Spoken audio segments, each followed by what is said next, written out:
Aku sekarang Alhamdulillah dapat beli rumah tu unik kat Kelang. Asal kau main? Kelang Ha.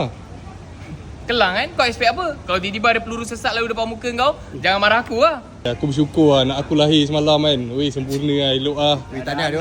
Thank you tu. Habis lah kau. Dah ada anak pula. Lagi teruk lah kau. Kau tahu, kau standby lah. Malam-malam dia nangis, nak susu apa semua. Kena pula kalau anak kau jenis nakal. Ya Allah.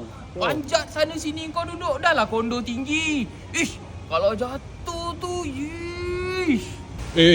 Aku ingat aku nak beli Gixu kat Ocean jap. Kau nak beli? Kau masuk lah. Aku tak nak, aku tak sedap hati aku dalam ni. Asal tu? Kau tengok lah keadaan dalam ni. Tak sedap hati aku. Kau nak masuk-masuk lah. Ini yang aku cari ni, Gixu ni. Asyik baik jumpa kalau tak jumpa ni. Benda dah jumpa kan? Kalau tak aku tanya kau. Kalau tak jumpa tadi macam mana?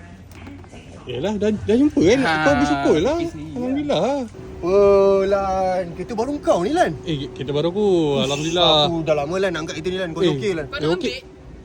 Mampu ke kau bayar bulan-bulan nanti? Aku Belum cerita bulan-bulan. Ya kau mampu. Bulan-bulan kau nak cerita kan. Sekarang ni road tax dia lagi kau nak kena bayar. Tayar dia kalau bocor sekejap lagi, kau nak mampu bayar? Mampu. Kalau calar ke apa, kalau kena rompak apa kereta ni, kau nak kena beli lagi satu dah. Habis kalau tak beli kereta dia nak naik apa? Aku sarankan naik unta je lah. Jom naik unta. Jom. Okey. Tapi kau bukan boleh naik unta pun. Kau 75 kg kot. Unta tu boleh bawa berapa je. Alamak, nak kira dengan dia punya naik tak boleh naik lagi apa semua kan.